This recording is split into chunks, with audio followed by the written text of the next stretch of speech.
गत 13/3/2026 रे आमर रिंगबचन गाँ सदर थाना एरिया रे गोटे हत्याकांड घटी डिसीज हूँ दीपक नायक आउ जो आक्यूज अच्छी दुर्गा प्रसाद बेहरा आलिया सिलू से गाँव से हत्याकांड घटना सदर थाना पुलिस तुरंत 24 घंटा भितर से दुर्गा प्रसाद बेहरा जो मुदला गिरफ्त कर घटना एमती थिला जे से दुई जन दुर्गा प्रसाद बेहरा और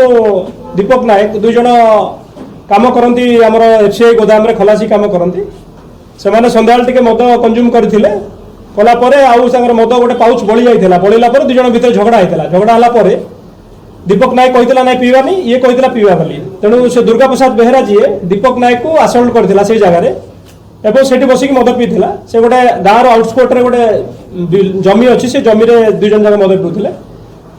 से रागरे दुर्गा प्रसाद बेहरा घर को आसी गोटे काठर वुडन प्लांट से ताकू नहीं कि खोजी पाई सी से जगार सी शोई पड़ी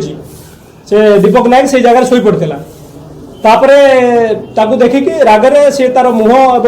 मुंड को आसल्ट करता से जो काठ फाड़िया घटनास्थल में तार मृत्यु होता एवं ता भाई ताकू खोजिकी जो पाइला से इमिडिएट शिफ्ट करता आमर बीबीएमसीएच बलांगीर को किंतु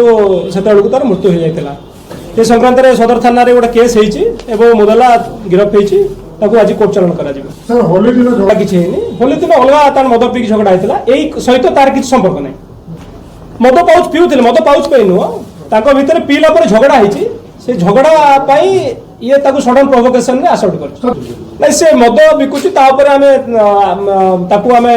धरिकी मद सहित धरिकी आम एक्शन कर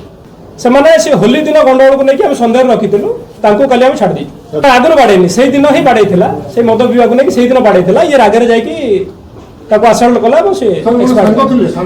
दी जन खलासी कम करती बयस डिफरेन्स अच्छी दी जनकर कितु एमाने गोटे जगह काम करते से जिन अधिक तदंत कले जना पड़ो आम तदंत